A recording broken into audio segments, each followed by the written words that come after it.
Welcome to Go with Kyle Harbaugh. Welcome to Go with Kyle Harbaugh. I'm Kendall Trotsky.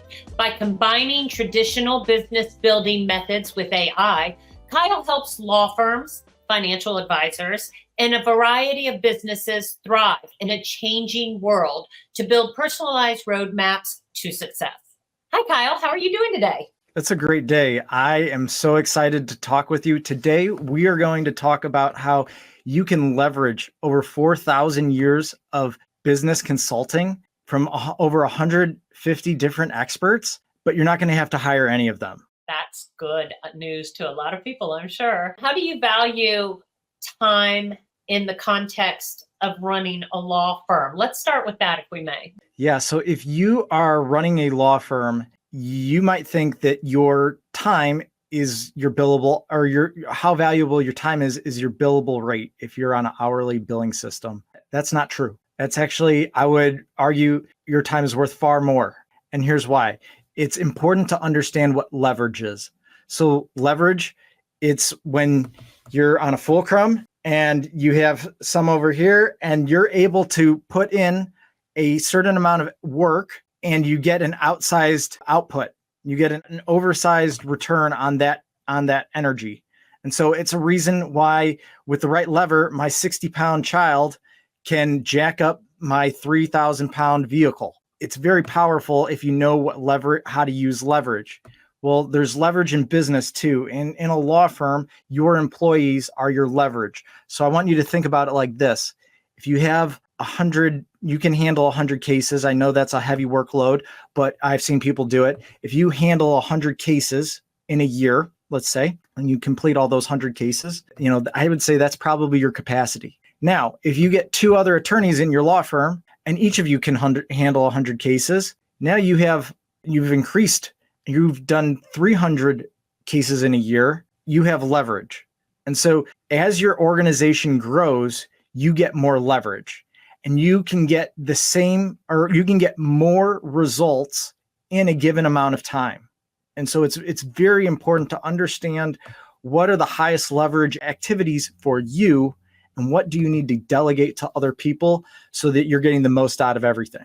Is that kind of like following the 80-20 rule? Yeah, it is. That's along the lines of 80-20 is basically that 20% of your actions equal or result in 80% of the result. There is some similarities, or those two concepts are related somewhat.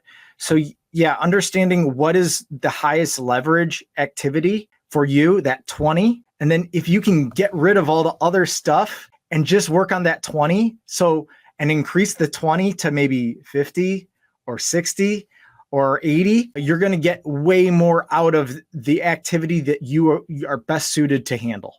So focus on the best rate of return because it's usually the minimal amount of time and delegate the rest. Yeah. What are you really good at? What can you handle and get through faster than other people? I would agree. That's very, very important. What common misconceptions do law firm owners have about time management and valuation, would you say? Yeah. So common misconceptions, like I said, is that their billable rate is what their time is worth. Their time is actually worth far, far more if they know how to leverage their time effectively and delegate effectively. But that takes skill. I mean, some people really struggle with delegation. And if you're not delegating well, that very well could be the constraint of your business. So that kind of tunes in with how does valuing time impact the overall efficiency of the firm? They just need to realize that. Yeah, I would recommend that owners have some margin in their day. I know lawyers like to really max out their day and they work long hours a lot, but that's not really very good for overall growth. Owners really need to only have about 80%, I would say.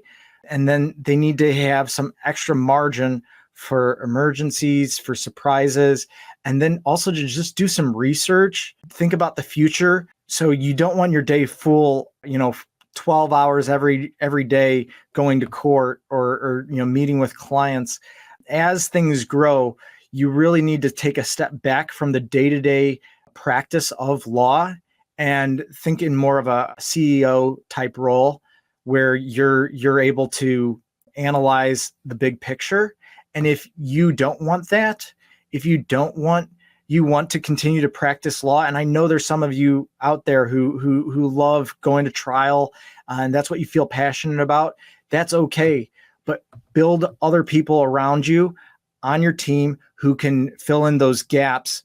As your business grows, you're going to need really squared away people that you've delegated authority to, so that they can handle those other issues that you're not able to do because you're focusing on your client's work. And that's a really good strategy. Are there any other strategies that law firm owners can implement to better value their time? Yeah. And I know this might sound a little crazy or controversial. Stop doing human stuff. And what I mean by that, there is a lot of time you spend every day preparing food, washing your clothes, doing other household chores. How many hours do you spend on just those three items that I named? If you don't have to worry about preparing your food or washing your clothes or doing other household chores, you have more time to focus on higher leverage activity. So I know it might feel a little weird to get a maid or to have your food, delivered or prepared by somebody else.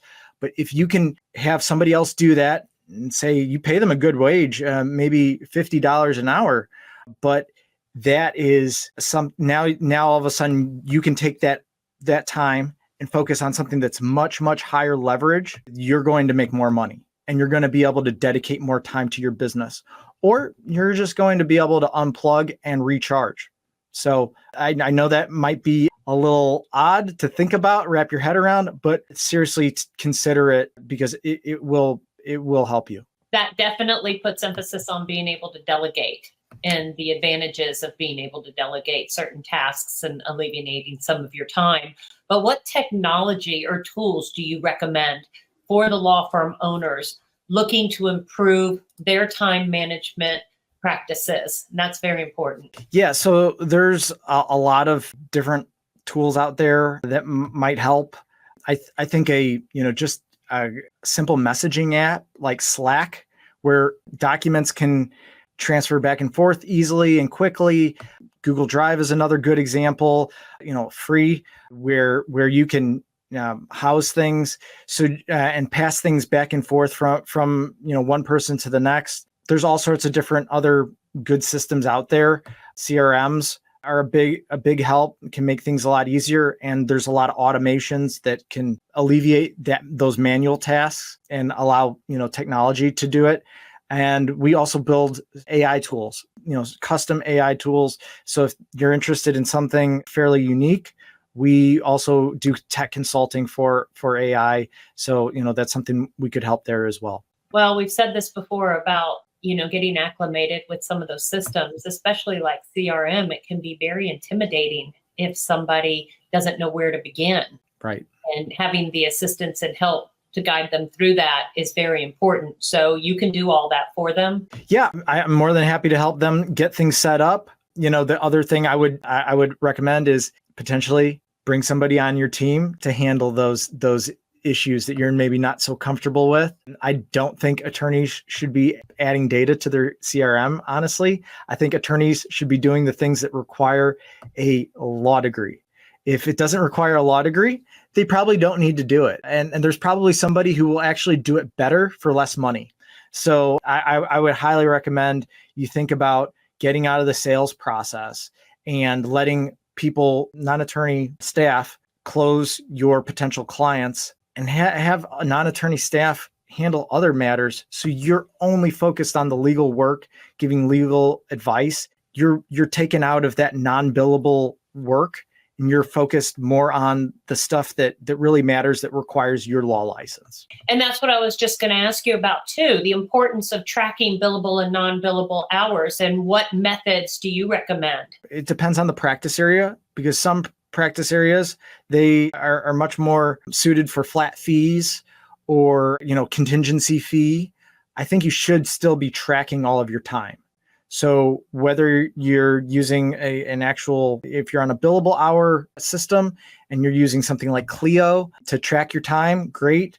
If you're working on a case that's flat fee, you still should be tracking your time to understand where the bottlenecks are and what's taking long, how much time you're putting on into a case, who's putting time into a case, so that you can fine tune that over time and understand where bottlenecks are. So I think that's whether you are on a billable hour model or not, it's tracking your time is still very important. So in what ways does proper understanding of time valuation contribute to the growth of the law firm? Yeah, it understanding how valuable your time is and how much you can leverage your time really can change the way you think about your firm overall. It's going to help you understand your team and the importance of it. It's going to allow you to delegate better. There's lots of different things that you could be doing, but understanding what is the highest leverage activity for you, delegate the rest. Like I said before, attorneys should probably only be focusing on things that require a law license. If it doesn't require a law license, you probably can, outsource it to somebody else who will do a better job for cheaper. Definitely utilize your time where your expertise is at, for Yeah. sure. Where you're going to get the most bang for your buck. Exactly.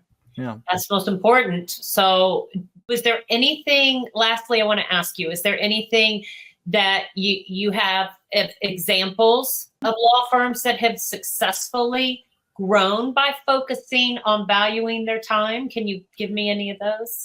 Yeah. So I'm working with a firm right now, and they wanted to get out of a lot of the day-to-day client servicing. And so what they've done is they're actually leveraging two paralegals. They're acting as paralegals, but these are very high level, squared away attorneys from Latin America. And so they're some of the top attorneys in Latin America for their countries, but they don't have licenses here, but they can still work as a paralegal, get the work done.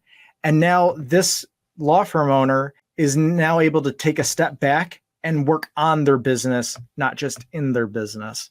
So that's really, really important. I know other people who use virtual assistants very effectively. There's all sorts of good things that virtual assistants can do. So there's some tasks that Americans just hate doing, but other countries, it's not a big deal to them to do those repetitive tasks.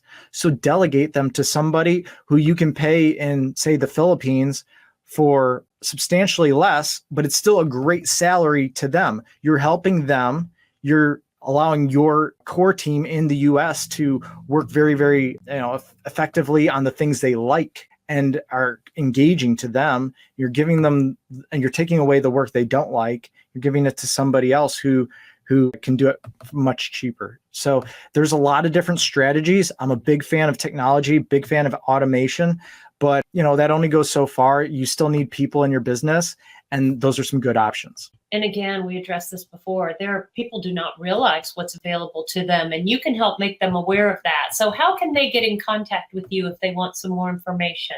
Yeah, so I'm really active on LinkedIn. You can find me on LinkedIn. Go into LinkedIn right now and add me. Please tell me that you heard this show and that you want to connect. And I'd love to, connect with you, learn more about your business. I put out all sorts of free content all the time to really help you grow and operate better. I really want to see you, succeed. If you don't have LinkedIn, go ahead and text me. I'd love to still connect with you. I love networking. Text me at 224-628-9935. That's my cell. If you want to learn more about our business, you can visit our website. If you want to book a call with me, look in our show notes. I have a link there, and you can schedule your time with me. Wonderful. Thank you so much, Kyle. It's been such a pleasure speaking with you today. You've been listening to Go with Kyle Harbaugh. If you would like to know more about what we've been discussing, visit chiefgoofficers.com or connect with Kyle on LinkedIn. Thank you, Kyle. Thank you. Thanks for watching. Be sure to hit that like and subscribe button and leave us a review in the comments.